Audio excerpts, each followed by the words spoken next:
इन लोगों ने जो आंकड़ा तैयार किया है ये पूरा गाइडेड है, अमित शाह जी से गाइडेड है कि ये सारे फर्जी आंकड़े हैं, सारे के सारे। और ये फर्जी आंकड़े दिए ही इसलिए गए हैं ताकि हमारा मनोबल डाउन किया जा सके। तो ये फर्जी गिरी फैलाने के लिए जहां से ऑर्डर आया है इन कुकुरमुत्तों को, क्योंकि कुकुरमुत्ते हैं, चुनाव खत्म होता नहीं है, कुकुरमुत्ते निकल आते हैं कि हमको अपना माहौल बनाना है, कुछ पैसे छापने हैं। मैं इन एग्जिट पोल्स को अटैक ऑन इंडियन डेमोक्रेसी मानती हूँ, इनको रोका जाना चाहिए। परसा सीट से दिखा रहे हैं ये लोग कि भाजपा निकल रही है, जबकि परसा सीट पर जेडीयू लड़ रही है, भाजपा तो लड़ ही नहीं रही है। विभूतिपुर सीट, वहां से सीपीआईएम के कैंडिडेट लड़ रहे हैं अजय जी, और ये लोग ये चला रहे हैं कि वहां से आरजेडी निकाल रही है। तो जिनको ये तक पता नहीं है कि किस विधानसभा चुनाव में कौन सी पार्टी लड़ रही है, उनके एग्जिट पोल्स पे हम भरोसा करें? आपने देखा कि कितना मतदान हुआ है बिहार में, 5 करोड़ के अप्रॉक्सी मतदान हुआ है। और जो एग्जिट पोल्स कई आंकड़े दिखा रहे हैं, एनडीए 160 ला रहा है, 170 ला रहा है, 180 ला रहा है। सवाल ये है कि इन लोगों ने ये जो सैंपल है कितना कलेक्ट किया है और कैसे ये इस आंकड़े पर पहुंच रहे हैं, इस नतीजे पर पहुंच रहे हैं। बिहार में कुल मतदान जो हुआ है वो 5 करोड़ के अप्रॉक्स हुआ है। और अगर हम 1% भी ले लें, कि मान लीजिए जो सैंपलिंग हम कर रहे हैं वो 1% भी ले लें, तो 1% 5 करोड़ का 5 लाख के अराउंड आता है। लेकिन इन लोगों ने कितने लोगों की सैंपलिंग करी है? जो लोग भी दिखा रहे हैं एग्जिट पोल्स, किसी को भी आप उठा करके देख लीजिए, 5 से 10 हजार लोगों को ही की राय इन लोगों ने लेने की कोशिश की है और उनसे पूछा है। अब चलिए 5 से 10 हजार, अगर ठीक है, कुछ एक आध दो संस्थाएं ऐसी भी हैं जो 20 से 30 हजार का सैंपलिंग लेती हैं, तो 20 से 30 हजार का सैंपलिंग लेती हैं। तो अगर हम मान लीजिए जो 10 से 20 हजार वाली हैं, इनको हम 243 से भाग करते हैं, 243 विधानसभा है हमारा, 243 अगर 5,000 से, मतलब 5,000 को हम 243 से भाग करते हैं, मात्र 20, मतलब प्रति विधानसभा मात्र 20 लोगों से पूछा है। और अगर हम 10,000 भी मान लेते हैं पल भर को, 10,000 भागा 243 करिए तो 41, मतलब लाखों लोग मतदान कर रहे हैं और 41 लोगों से इन लोगों ने पूछा है। अगर एक्सट्रीम सिचुएशन मान लेते हैं, उसमें भी 20 से 30 का सैंपलिंग को भी अगर हम ओके करते हैं, समझते कि ठीक है इन लोगों ने 20,000 से 30,000 जोड़ा है, चलिए उसको भी डिवाइड कीजिए, भागा कीजिए 243 से, 20,000 का भी करिएगा तो 82 लोगों से पूछ करके एग्जिट पोल निकाल दिए कि कौन सरकार बना रहा है, वो भी एक्सट्रीम कंडीशंस में। वरना ऐसे तो मात्र 20 लोगों से पूछ रहे हैं हर विधानसभा में।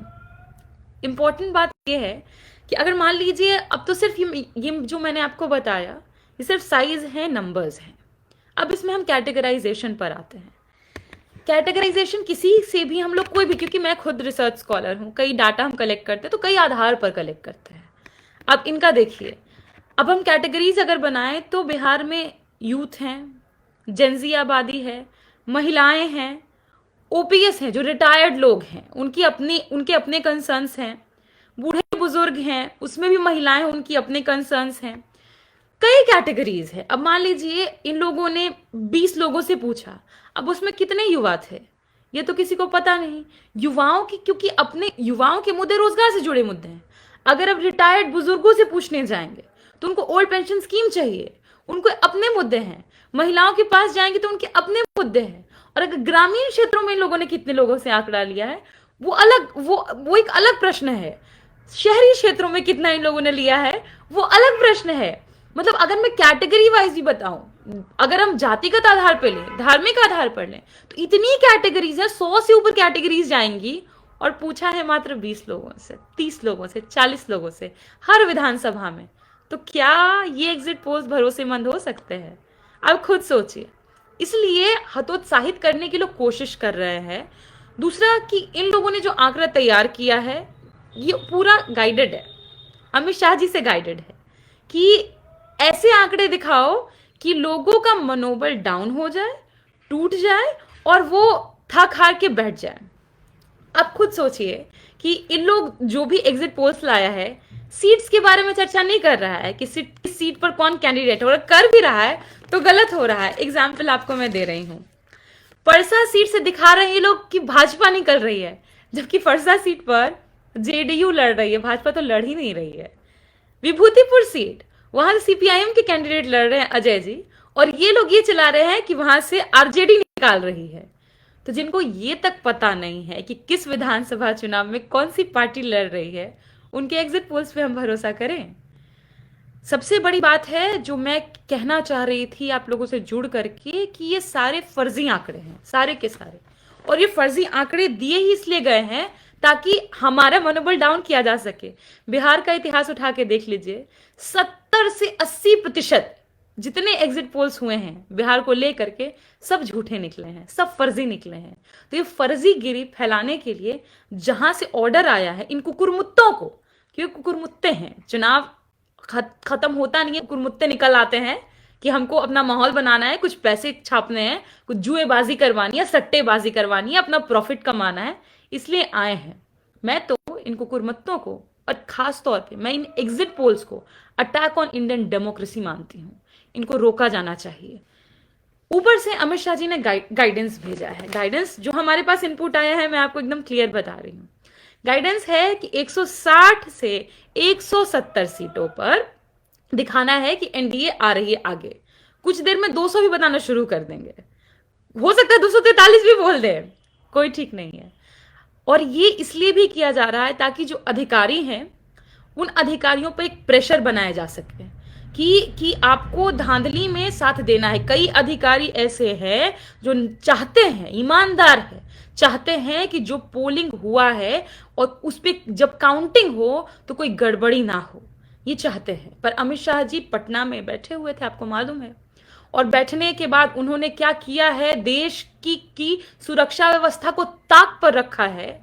और पटना में बैठे हुए थे कि अधिकारियों से बातचीत की जाए और किसी तरीके से उनको इन्फ्लुएंस किया जाए। 4-5 अधिकारियों के हाथ में ही पूरा बिहार है और इसीलिए अफसरशाही चरम सीमा पर है।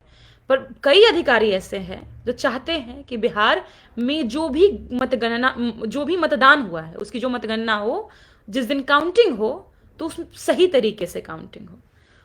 और उससे भी इंपॉर्टेंट बात, ये लोग अभी माहौल बना रहे हैं। माहौल बनाया जा रहा है कि हमको इतना सीट आ रहा है, हम मेरा वोट प्रतिशत इतना है, ये है, ये है, ये है, इसलिए कि हमारा मोरल डाउन हो। और जहां भी स्ट्रांग रूम है वहां से लोग हमारे इधर उधर हो जाएं कि अच्छा सरकार नहीं बन रही, ये सोचकर। यही इनका प्लानिंग है। मैं आज एक बहुत गंभीर विषय पर आपसे जुड़ी हूं। एक तो एग्जिट पोल्स के बारे में हमने जो चर्चा की सो की, लेकिन अब क्या, उस पर चर्चा करनी है। ये लोग क्या प्लान कर रहे हैं कि कई विधानसभाओं में जो स्ट्रांग रूम है, स्ट्रांग रूम के बाहर 100 मीटर के अंदर भी अगर कोई घुस गया तो एल्गोरिदम के साथ आसानी से छेड़छाड़ की जा सकती है।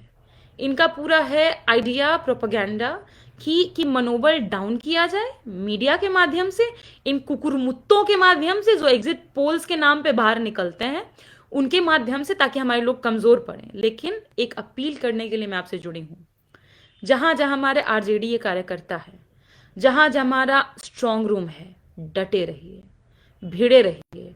100 मीटर तक कोई परिंदा भी पर ना मार पाए, तरीका होता है। ये 100 मीटर के भीतर भी अगर घुस गए, 2 से 3 लोग होंगे, 2 से 3 लोग जो बाहर के होंगे, जो टेक्नोलॉजिकली बहुत साउंड हैं, और वो हमारे स्ट्रांग रूम के आसपास मंडराएंगे। हो सकता है लोकल गाड़ियों का इस्तेमाल करें, दोपहिया वाहन भी हो सकता है, टोटो भी हो सकता है, ताकि किसी को इन संदिग्ध लोगों पर नजर ना जाए। ऐसे लोग आ सकते हैं। 100 मीटर के अंतर्गत अगर वो घुस गए, आराम से एल्गोरिदम बदला जा सकता है लो फ्रीक्वेंसी के माध्यम से। इसीलिए स्ट्रांग रूम के बाहर डटे रहिए, कोई भी आसपास फटकने ना पाए। जिन 2 से 3 लोगों की मैं बात कर रही हूं, ये लोग बाहर से आए हुए हैं, आराम से पहचान में आ जाएंगे। इन लोगों को बिजली की जरूरत होगी एल्गोरिदम से छेड़छाड़ करने के लिए। ध्यान रखिएगा कोई घुस ना पाए। और अगर कहीं भी हमको यह एहसास हो रहा है कि रिजल्ट लेट से आ रहा है या फिर किसी तरह की धांधली का हमें कोई शक है, डट जाइए, जुड़ जाइए, भिड़िए और अहिंसात्मक रूप से भिड़िए और रिकाउंटिंग करवाइए। अगर रिकाउंटिंग हो गई तो फिर जो एल्गोरिदम होता है वो रीसेट हो जाता है। तो जो पहले जो रियलिटी में जो जितना मतदान हुआ है वही आंकड़े रिफ्लेक्ट करेंगे। तो कहीं भी शक होता है कि ये लोग धांधली करने की कोशिश कर रहे हैं, रिकाउंटिंग करवाइए। इतना ही कहना है कि सरकार हमने बना ली है, मतदान बम्पर हुआ है, और हर बार जब भी मतदान बढ़ा है आरजेडी की सरकार बनी है, हर बार, चाहे वो 90 है, 95 है, 2000 है।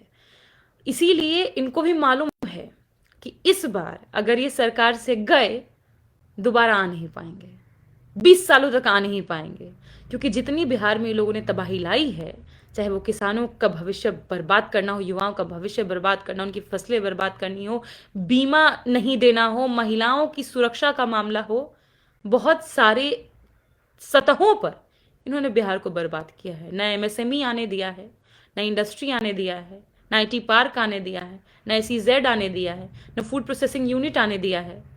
तो इनको पता है कि बिहार की हर एक आवाम एकजुट है, और ख़ास तौर पर जो लोग छठ के दौरान, छठ पूजा के दौरान यहाँ आए थे, वो लोग यहीं रुके हैं। उन लोगों ने बम्पर वोटिंग की है कि दोबारा पलायन ना करना पड़े, बिहार ही आ जाएं और बिहार आकर के यही नौकरी करें, यही रोजगार करें। हमको वोट चोरी रोकनी है, आपको, हमको, सबको मिलके। बस 2 दिन है, 3 दिन है, डट जाइए, हिलिए नहीं स्ट्रांग रूम के बाहर से। हजारों इंसान पहुंच सकते हैं, पहुंच जाइए। आपकी, मेरी, हर एक बिहार के नागरिक की ये जिम्मेदारी है कि स्ट्रांग रूम के साथ कोई छेड़छाड़ ना हो।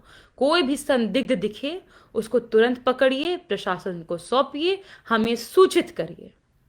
आप खुद सोचिए, ये जो मीडिया है, ये जोशी ग्योबल्स हैं एक, उनके इशारों पर काम करती है, और पूरा इनको दे दिया गया है अमित शाह जी के द्वारा, और जो एग्जिट पोल्स वाले कुकुरमुत्ते हैं उनको भी पूरा इंफॉर्मेशन दे दिया गया है, कहा गया है कि डिमोटिवेट करो। पर मैं आपको कह रही हूँ, हमारी सरकार बन रही है। दस्तक की आपसे गुजारिश है कि अगर इसको बचाना चाहते हैं तो नेशनल दस्तक को सब्सक्राइब करने के लिए रेड कलर के सब्सक्राइब बटन को दबाएं, फिर बेल आइकन की घंटी दबाएं। नेशनल दस्तक को बचाने के लिए बहुत जरूरी है कि हर खबर को शेयर करें, लाइक करें, कमेंट जरूर करें।